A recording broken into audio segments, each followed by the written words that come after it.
Next section है section 174। इस section को एनसीआर भी बोलते हैं, नॉन कॉग्निजेबल रिपोर्ट। जब भी कोई, हमने सेक्शन 173 में पढ़ा था कि जब भी कोई कॉग्निजेबल ऑफेंस होता है तो एसएचओ साहब के पास जा के एफआईआर लिखवाई जाती है।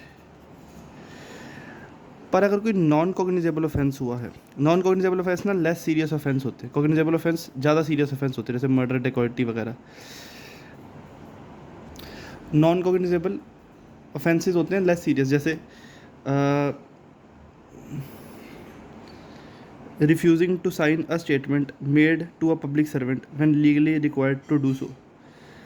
पब्लिक सर्वेंट ने कहा कि इस पर्टिकुलर, मान लो इस कागज़ पे साइन करने हैं मुझे, ठीक है, मैं मना कर देता हूँ, तो ये जो ऑफेंस है ये नॉन कॉग्निजेबल ऑफेंस है। अब नॉन कॉग्निजेबल ऑफेंस क्योंकि लेस सीरियस ऑफेंस होते हैं तो इसमें एफआईआर नहीं लिखवाई जाती, इसमें लिखवाई जाती है नॉन कॉग्निजेबल रिपोर्ट। तो 174 बताता है कि जब इंफॉर्मेशन दी एसएचओ साहब को relating to non cognizable offence. अब नॉन कॉग्निजेबल ऑफेंस में 174 में वहीं पे ही जाके एफआईआर लिखवानी है जहाँ पे ऑफेंस हुआ है।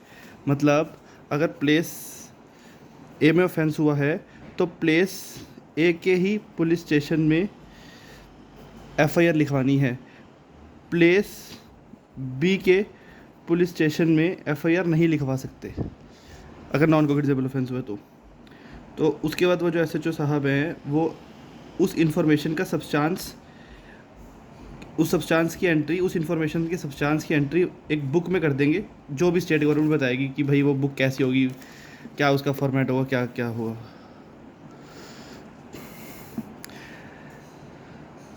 उसके बाद वो इन्फॉर्मेंट को रेफ़र कर देंगे टू द मजिस्ट्रेट। वो कह देंगे इन्फॉर्मेंट को कि भाई मजिस्ट्रेट साहब के पास जाओ।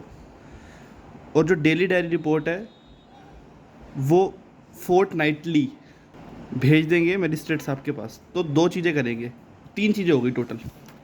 पहला, उस इंफॉर्मेशन का सब्सटेंस लिख दिया बुक में, जो स्टेट गवर्नमेंट बताती है कि वो बुक कैसी होगी, क्या होगा उसमें। दूसरा पॉइंट क्या हो गया, दूसरा पॉइंट हो गया अपना, रेफ़र कर दिया इन्फॉर्मेंट को टू मजिस्ट्रेट साहब। थर्ड, जो बुक है जिसमें एंट्री करी थी, जो डेली डायरी रिपोर्ट है, बुक नहीं डेली डायरी रिपोर्ट है, उसे फोर्टनाइटली भेज देंगे मजिस्ट्रेट साहब के पास।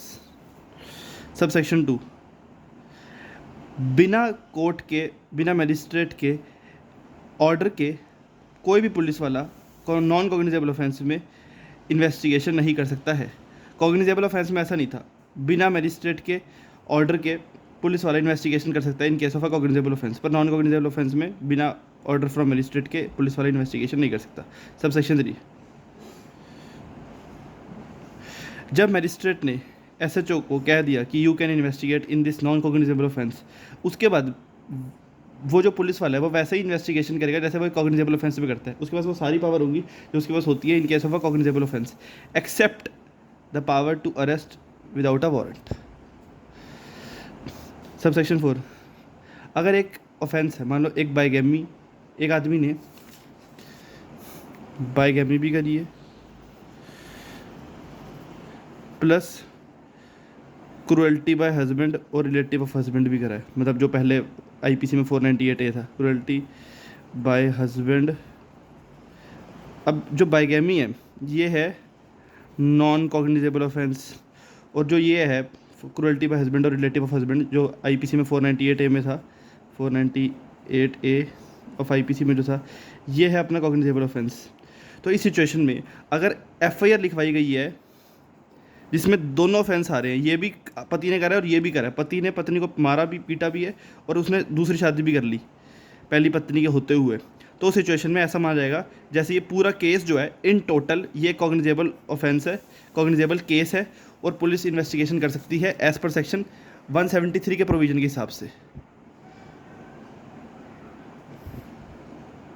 Thank you.